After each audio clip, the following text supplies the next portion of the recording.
अस्सलाम वालेकुम। उम्मीद करता हूँ कि आप सब खैरियत से होंगे। तो ये हमारी फ्राइडे की ट्रेड है जो कि अल्हम्दुलिल्लाह काफ़ी अच्छी चली है।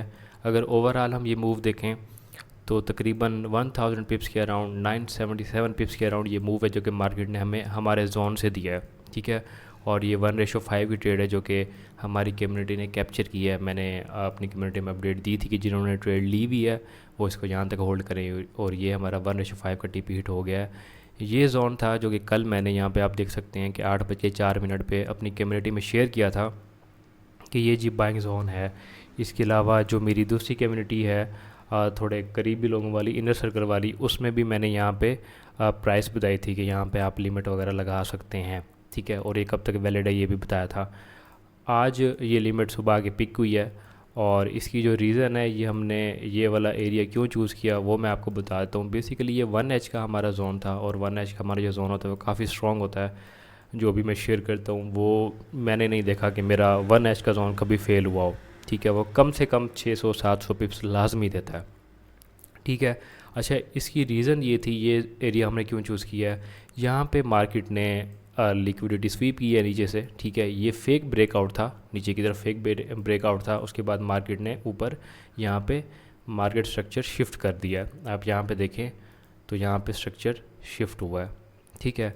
अब जब अप साइड पे स्ट्रक्चर शिफ्ट हो गया है तो हमने देखना था कि इस वेव जिसने स्ट्रक्चर शिफ्ट किया है, सबसे पहली बात तो ये 1H की जो कैंडल्स आप देख रहे हैं, ये जो बुलिश रैली है, इम्पल्स वेव है, ये हमें बता रही है कि बायर्स का जो कंट्रोल है वो बहुत ज़्यादा है। ठीक है। ये सारी ग्रीन कैंडल्स हैं, इसका मतलब ये है कि बाइंग प्रेशर ज़्यादा है, गोल्ड ऊपर जा सकता है। ठीक है। अब हमने क्या करना था, ये मार्केट स्ट्रक्चर शिफ्ट होने के बाद हमने इसी वेव में ही ट्रेड ढूंढनी होती है। हमने कोई नीचे नहीं जाना होता, कोई पीछे नहीं जाना होता। हम वही वेव जो हमारा ब्रेक को स्ट्रक्चर करती है, ये स्ट्रक्चर शिफ्ट करती है, हमने उसी वेव में ही ट्रेड ढूंढनी होती है। ठीक है। और मैं अपनी कम्युनिटी में भी ये बताते रहता हूँ कि आप लोग पीछे अपने जोन देखते रहते हो। जैसे ही ब्रेक ऑफ स्ट्रक्चर हो, स्ट्रक्चर शिफ्ट हो, आप उस वेव में अपना फ्रेश जोन ढूंढें, आपको वहीं से ट्रेड मिलेगी। ठीक है।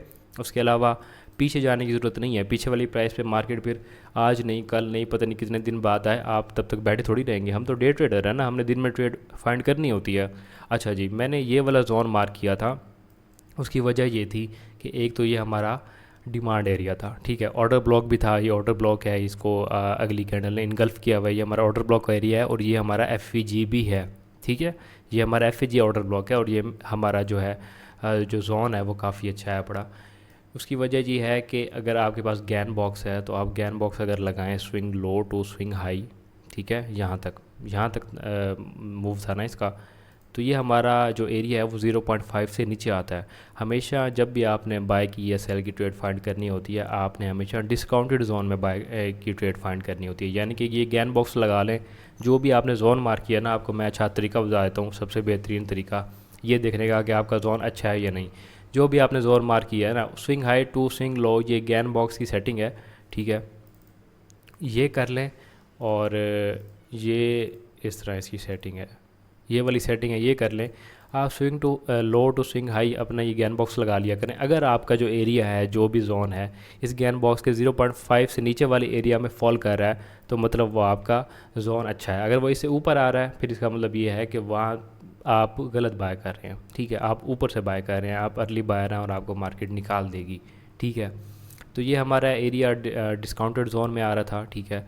और मैंने यही एफ चूज़ किया, क्योंकि ये वाला एफ था ना, ये सारा ये आधा ऊपर आ रहा था, आधा इसे नीचे आ रहा था, तो मैंने ये वाला एफ चूज़ किया क्योंकि ये ऑर्डर ब्लॉक के साथ था। ठीक है। और मार्केट ने इसको टैप किया है। अगर यही हम बेसिकली यही मेरा सेटअप था 1H का। अब ये वो सेटअप है जो कि अगर आप छोटे टाइम फ्रेम में जाते जाएँ तो ये आपको अलाइन होता हुआ नज़र आएगा। अगर आप जी 30 मिनट में चले जाएँ, ठीक है, तो ये आपको 30 मिनट में भी सेम चीज़ यहाँ पे नज़र आएगी। चेंज ऑफ करेक्टर हुआ है, ब्रेक ऑफ स्ट्रक्चर हुआ है, उसके बाद ये हमारा एफ ऑर्डर ब्लॉक का एरिया है। ठीक है। 15 मिनट में चले जाएँ तो भी आपको सेम चीज़ नज़र आएगी। यहाँ पे चेंज ऑफ करेक्टर हुआ है, यहाँ पे ब्रेक ऑफ स्ट्रक्चर हुआ है, और ये हमारा जो है डिमांड एरिया है, ऑर्डर ब्लॉक है, यहाँ पे एफ भी है। तो आपका जो सेटअप है 1H का है, वो आपके छोटे टाइम फ्रेम में अलाइन लाजमी करना चाहिए। मतलब 1H का मेरा सेटअप था, लेकिन उसके अंदर 30 मिनट के एफ भी फॉल कर रहे हैं, 15 मिनट के एफ भी फॉल कर रहे हैं, 5 मिनट का कोई ना कोई जोन कुछ ना कुछ लाजमी होगा। 5 मिनट के एफ भी यहाँ पे आपको ये एफ है देखने को मिल रहा है। ठीक है। और ये हमारा ये जो जगह है, ये हमारा डिमांड एरिया है। ठीक है। तो ये चीज़ आपका जो भी सेटअप होता है अगर हाई टाइम फ्रेम का है तो वो आपका अलाइन करना चाहिए लो टाइम फ्रेम के साथ। तो ये हमारा पूरा जोन था जो कि अलाइन कर रहा था। बस ये हमारी सेंटर वाली एंट्री को मार्केट ने पिक नहीं किया, एग्रेसिव एंट्री को पिक किया और इसने एक मैसिव मूव दिया। तो ये रीज़न थी, ये ब्रेकडाउन था इस ट्रेड के पीछे। आई होप आप लोगों को कुछ ना कुछ सीखने को लाजमी मिला होगा और दुआ में याद रखें, अपना ख्याल रखें। अल्लाह हाफिज़।